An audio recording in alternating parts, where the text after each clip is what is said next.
Okay, something else I'd recommend is to sing the melody. Okay, and try to play it as if you would sing it.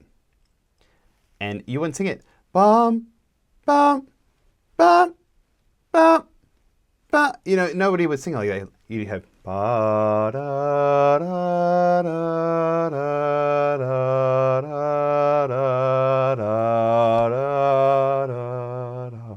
You know, you would have those more smooth, connected. You'd have some phrase. I started running out of air, so like I phrased it down a little bit, you know. And sing it a few times. And I know it might be weird as a percussionist to just sing stuff, but I think it would really, really, really help phrase this melody and make it a lot smoother and a lot prettier.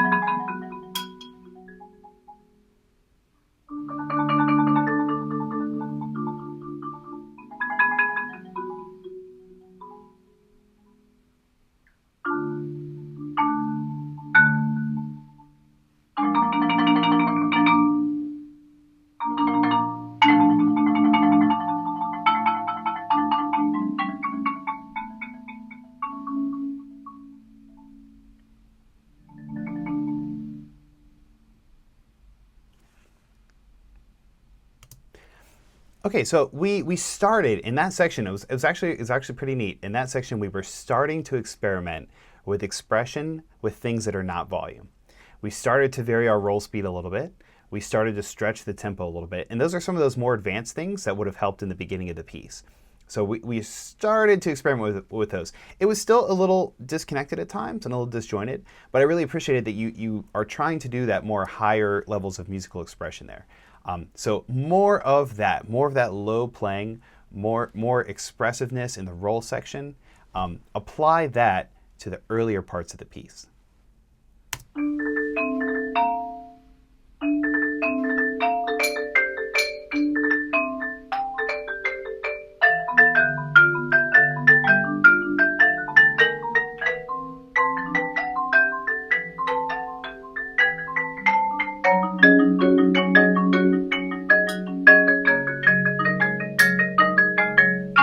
Okay, that's such a colossal change in sound quality there. Okay, so we were going through the key changes where it's like kind of chromatically transposing the melody up.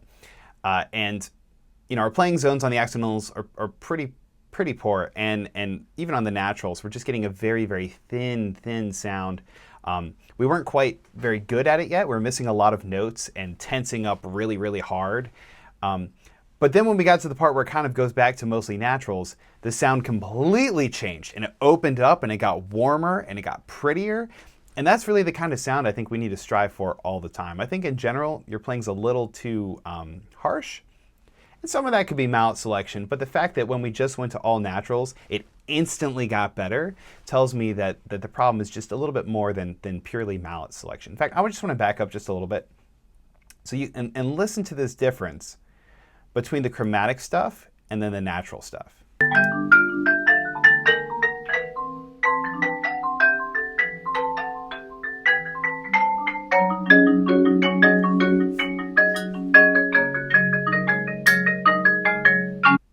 Okay, it wasn't natural, so it was actually all accidentals, but you get the idea. You know, like the sound just totally changed when we went up there. I think our playing zones got better, and everything got a little bit more relaxed because we weren't switching intervals as much, and it really had a big increase in the sound quality. So strive for that no matter what we're playing or what interval and position that we are in.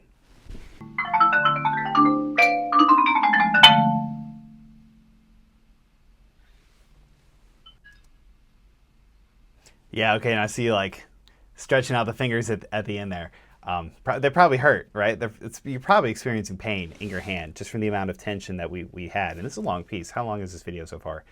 5 minutes and 43 seconds, yeah. I mean, it's a long piece, you know what I mean? So here's my overall recommendations. I think your instincts seem good. I think you are headed in the right direction. What I think is going on is you've listened a lot to the reference recording on the Tapspace website. of the composer playing this just blazingly fast, and that's a great reference recording. I love that recording. It's like really hard mallets, but he's in like a really open cathedral kind of thing, so it kind of balances each other out. It's really pretty. It's really awesome.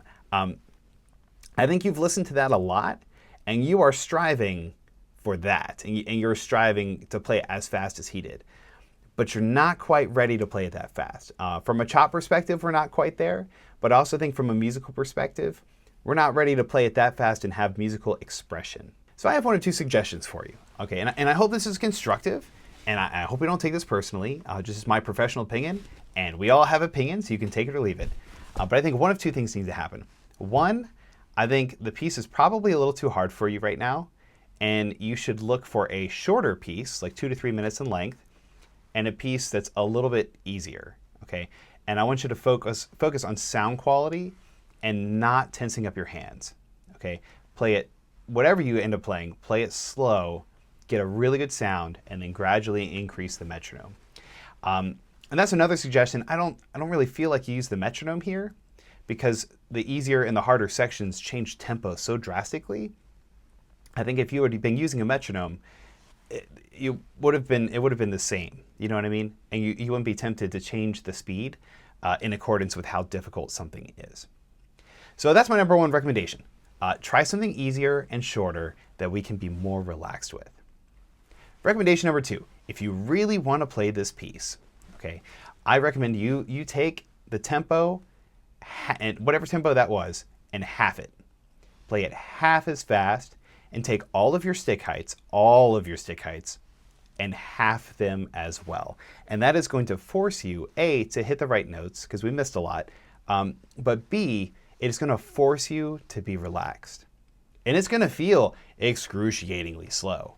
But that's okay, because we're going to get our relaxation in there, we're going to fix some technique issues, we're going to get a prettier, darker sound on the marimba, and overall it's going to allow us to progress and actually fix this piece. I think if you try to implement all the suggestions I gave you at this speed, you're not going to be able to do it. Okay, you have to slow down, drop the heights, drop the speed. And I would actually play it for a whole week like that. And that's going to take a lot of patience. And I know at your age, it's hard to have that amount of patience. That's a lot of patience. But I would recommend doing that for an entire week. Half tempo, half volume. Okay, fix the note mistakes, get comfortable with the techniques, fix the tension. And then after that week, you can bump it up 5 beats a minute per day. Okay, and that's assuming you're practicing for like 2-ish hours on this a day. 5 BPM per day. Okay, and if you only have an hour to practice this a day, then maybe like 2 or 3 BPM a day. And then gradually work it up to not quite that fast. Maybe like 15 clicks slower than what you just played it. Work it up to there. And the whole time, ask yourself, am I staying relaxed? Am I getting a good quality sound out of the bars? Can I always hear the melody? Is the melody strong right now? And if you do that, I think the piece will be so much better. Okay, so either of those two suggestions is good. If you think this piece is just too hard for you right now, come back to it in like a year or two, and you'd be surprised how much better you are and more equipped you are to handle it. If you're really, really intent on playing this piece, that's cool too. But take my advice and slow it down and fix some of those technique issues. Thanks again, Seth, for sending this in. I can't wait to see how you progress into the future. If you are interested in being on the show, send me a video of yourself playing. I have a link in the description with how to do that, as well as a bunch of cool information down there. If you would like to support the show, we do have a Patreon page set up, and that's available. Never required, but any donations are appreciated. If you want to have some weekly lessons, I also do that through the Patreon page. So if you want to have weekly lessons, check that out, and we can do something on Skype or FaceTime or something like that. If you want some advice, but you don't want to be on the show in a publicly visible way, that'd be a good way to improve your playing and get a little bit more focused one-on-one attention. All right, guys, thumbs if you liked it, subs if you loved it, and bells if you want some more of it.